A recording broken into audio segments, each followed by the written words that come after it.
ठीक है, वो हम बाद में डिस्कस करते हैं। जब आपने फिल्म का जिक्र कर दिया तो मैं जिक्र कर दूं, फिल्म स्टार रीमा हाँ एक बहुत बड़ी एक्ट्रेस हाँ माशाल्लाह हैं।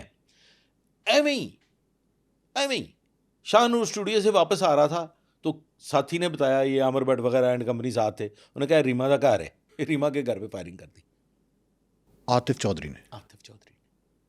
और फिर अनाउंस किया कि मैंने की है। इंपॉर्टेंट ये है कि फिल्मी सितारों को, फिल्म एक्टर्स को बताया कि ये फायरिंग मैंने की है। यहां से फिल्म स्टार से बता लेना शुरू कर दिया। यानी पहले फिल्म स्टार्स के अंदर खौफ पैदा किया रीमा के घर पर फायरिंग करके, और उसके बाद बता लेना शुरू कर दिया। अब Atif Chaudhary film producers, male film stars, female film stars, उनका इस्तेमाल भी कर रहे हैं और उनसे बता भी ले रहे हैं। बिल्कुल वही जैसे बॉलीवुड में होता है, बशनोई गैंग जैसे बता लेती है। एक वक्त वो आ जाता है बज़मी साहब कि अब आतिफ चौधरी की धाक इस हद तक बैठ चुकी है कि फिल्म नहीं बन सकती आतिफ चौधरी की मर्जी के बगैर। कास्टिंग आतिफ चौधरी कर रहा है। अच्छा, पीछे प्रोड्यूसर कोई भी हो शोबिज़ में, आतिफ चौधरी कास्टिंग कर रहा है। यानी लॉलीवुड जो है वो आतिफ चौधरी के इशारों पे चल रहा था कि फलां इसमें होगा तो फिल्म बनेगी, फलां नहीं होगा तो फिल्म नहीं बनेगी। और इसके साथ जितने किरदार हैं, मतलब उनमें अगर 2 किरदार ही सिर्फ डिस्कस कर लिए जाएं, आमिर भट्ट को, आमिर भट्ट ने आखिरी दर्जे का इश्क किया है एक एक्ट्रेस के साथ, फिल्म स्टार के साथ, फिल्म स्टार नहीं, अच्छा एक्ट्रेस के साथ। ठीक है जी। इसी तरह से ये जो नदीम पोपा एक बहुत बड़ा करैक्टर हुआ है, हाँ, इसने भी एक एक्ट्रेस के साथ इश्क किया। तो आतिफ चौधरी भी पीछे नहीं रहा होगा। आतिफ चौधरी वॉज, आप उसे क्या कह सकते हैं, प्ले बॉय।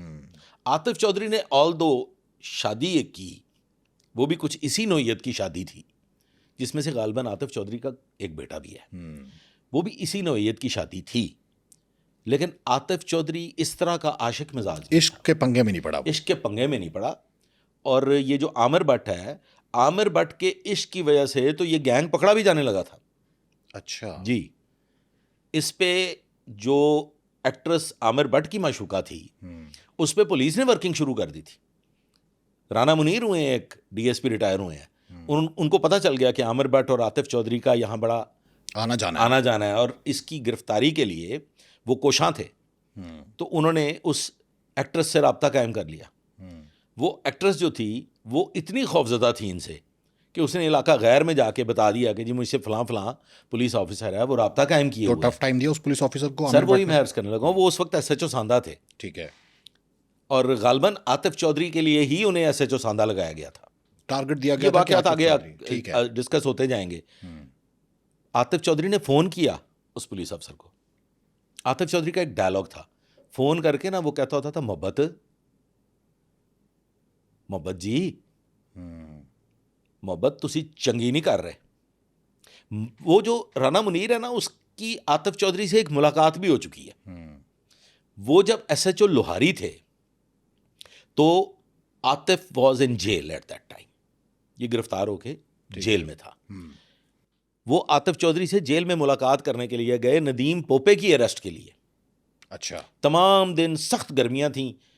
आतिफ चौधरी का वहां पे कहते ना मदर तब्बी का बड़ा जनाब जेल में शशका था। आतिफ चौधरी का इस हद तक असर रसूख था जेल में कि उसको ये पता था कि पुलिस आई हुई है और मुझसे मिलना चाहती है। अच्छा, इतने मुखबर और इतना निज़ाम था। वो वहाँ सारे ये राना मुनीर एंड कंपनी ये सब वहाँ सख्त चिलचिलाती हुई धूप में, बड़ा उस वक्त ऐसा कोई मुनासिब इंतज़ाम भी नहीं था, खुले मैदान हुआ करते थे, वो वहाँ मौजूद थे। आतिफ चौधरी ने पैगाम भिजवाया कि जी आ जाओ मुलाकात के लिए। राना मुनीर ने फिर आतिफ चौधरी से मुलाकात की जेल में। आतिफ चौधरी ने वहाँ पे एक लफ्ज़ कहा राना मुनीर को कि मुझे ये पता चल गया कि आपको नदीम पोपा चाहिए, जितनी गर्मी में आप सुबह से खड़े हैं शदीद। अच्छा, इंतज़ार करवाया वहाँ पे आतिफ चौधरी ने। तो मैंने ये सोचा कि मैं आपसे मिल लूँ ताकि हमारे मामला तय पा जाए। नदीम पोपा हम पेश कर देंगे, नदीम पोपा आपके पेश कर दिया जाएगा, थोड़ा इंतज़ार कर लें।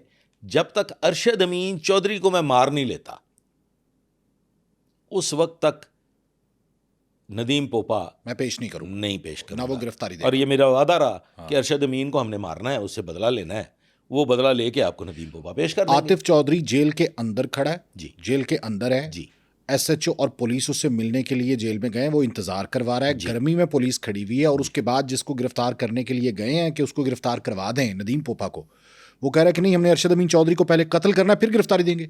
फिर गिरफ्तारी देंगे। अब सर ये जो असद प्रिंस है ना सर, हाँ, असद प्रिंस बहुत खूबसूरत था। यहाँ पे हम असद प्रिंस पे आ जाते हैं, क्योंकि असद प्रिंस की वजह इसका से थोड़ा ही जिक्र करेंगे क्योंकि हमने इस पे अलग एपिसोड करना है। सर इस पे अलग एपिसोड बन नहीं सकता। ओके, ठीक असद है। प्रिंस का आगाज और अंजाम आतिफ चौधरी की से related कहानी ही है। में जम हो चुका ठीक है। अभी अरशद अमीन चौधरी को कत्ल करना चाह रहा है आतिफ। आतिफ हालांकि आतिफ तो उसका पुराना दोस्त था आबिद चौधरी के बाद। आबिद चौधरी वाज लव, मोहब्बत जी जो था ना उसका, हाँ, वो आबिद का था। आबिद तो चौधरी। अरशद अमीन चौधरी था आबिद के कत्ल के पीछे, जी अरशद अमीन चौधरी, इसलिए वो मारना चाहता था आतिफ चौधरी उसे। यस। और दरमियान में एंट्री हो जाती है असद प्रिंस की। असद प्रिंस अब इसका गैंग मेंबर है ना, वो ठीक है। तो इसका गैंग ज़ाहिर मेंबर है, है, सारे गैंग और इसका बड़ा लाडला गैंग मेंबर है। ये ज़हन नशीन आतिफ कर चौधरी लीजिए। का। आतिफ चौधरी का जेल में मुलाकात हुई ठीक थी। है।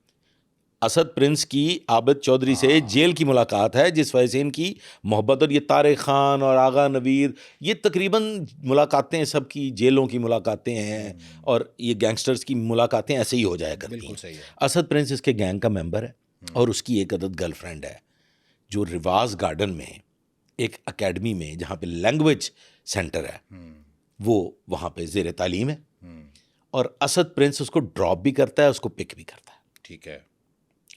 उसके जो प्रोफेसर थे, प्रोफेसर मंसूर, उनको स्टूडेंट्स बताते हैं कि जनाब, वो भाई होते हैं ना सारे स्टूडेंट्स जो हैं, वो हाँ, भाई होते हैं ना। उन्होंने कहा जी वो हमारी मतलब बहन है, और वो सर ये तो बड़ी ज्यादती हो रही है कि बाहर का बंदा ड्रॉप कि कर जी रहा है। बाहर का बंदा आ रहा है और वो ड्रॉप कर रहा है। वो नहीं जानते थे ये असद प्रिंस है। वो नहीं जानते कि ये कौन शख्सियत है। ठीक है। असद प्रिंस को रोका जाता है। असद प्रिंस वहां पे कर देता है फायरिंग। अच्छा, पिस्टल साथ था उसके। वो सारा वेपन तो ना हो, जैसे लिखारी के पास कलम ज़रूरी है, इस तरह से इन गैंगस्टर्स के पास वेपन का होना लाजुम व मलजूम है। ठीक है। वो फायरिंग कर देता वहाँ पे। फायरिंग करता है, उससे एक लड़का जो है वो बड़ा बुरी तरह से ज़ख्मी हो जाता है। वो भी ही वॉज अ स्टूडेंट। यहाँ से एक नई कहानी का आगाज़ होता है आतिफ चौधरी की ज़िंदगी का। अब ये जो प्रोफेसर मंसूर हैं, उस लड़के के ज़ख्मी होने के बाद फाइनली सुलह हो जाती है। ठीक है। किससे? असद प्रिंस से, प्रेशराइज करके या व्हाटएवर जो भी था। लेकिन उस सुलह के एवज 1.25 लाख रुपया उस लड़के के अहले खाना को पे किया जाता है। सुलह ऐसे मुफ्त में नहीं होती, पे करते हैं। ये चीज़ आतिफ चौधरी को पसंद नहीं आती कि उन्होंने 1.25 लाख रुपए क्यों लिए। 1.25 लाख ले लिया, मेरे बंदे की सुलह का 1.25 लाख ले लिया। ये प्रोफेसर मंसूर को पैगाम देते हैं कि पैसे वापस दे, और उसे थ्रेट करते हैं। ठीक है। इस थ्रेट के रिजल्ट में जो कैप्टन जुबैर महमूद, बहुत बड़ी शख्सियत हुए हैं, लाहौर में एसएसपी लाहौर भी रहे हैं, तो कराची चले गए थे, फिर वहाँ मतलब वो वॉज अ वंडरफुल ऑफिसर, बड़े दबंग पुलिस ऑफिसर। तो कैप्टन जुबैर साहब को ये शिकायत जाती है area city, he was SP city, तो उन्हें ये शिकायत जाती है प्रोफेसर मंसूर की जानिब से कि जनाब ऐसे ऐसे ये वाक़या हुआ था जिसमें लड़का ज़ख्मी हुआ था, और उसका फिर माफ़ी हो गई थी, सुलह हो गई थी, लेकिन अब आतिफ चौधरी, आमिर भट्ट, असद, वही लड़का असद प्रिंस, और इनके दीगर साथी खालिद, हीरा वगैरह, ये हम पे बार बार आके इस बात पे प्रेशराइज कर रहे हैं कि पैसे वापस कि पैसे वापस करो। तो यहां पे एंट्री होती है सर आबिद बॉक्सर की। आबिद बॉक्सर का नाम सुना होगा? बिल्कुल बिल्कुल। Abid boxer was PSO to SP city. SP city, ठीक है। अब जाहिर है पीएसओ की जो स्पेशल स्टाफ का इंचार्ज है, उसी की ड्यूटियां लगती हैं। तो कैप्टन जुबैर महमूद आबिद बॉक्सर से कहते हैं कि आप जाएं, प्रोफेसर मंसूर साहब के साथ ये सारे मामले को आप ये हैंड ओवर कर रहा हूँ, आपने इसको देखना है। इसके बाद आबिद की वो कहानी है कि उसमें जो भी वाक़या पेश आया, वो वाक़या कुछ इस तरह से था कि आबिद का पहला एनकाउंटर हो गया आतिफ चौधरी के साथ।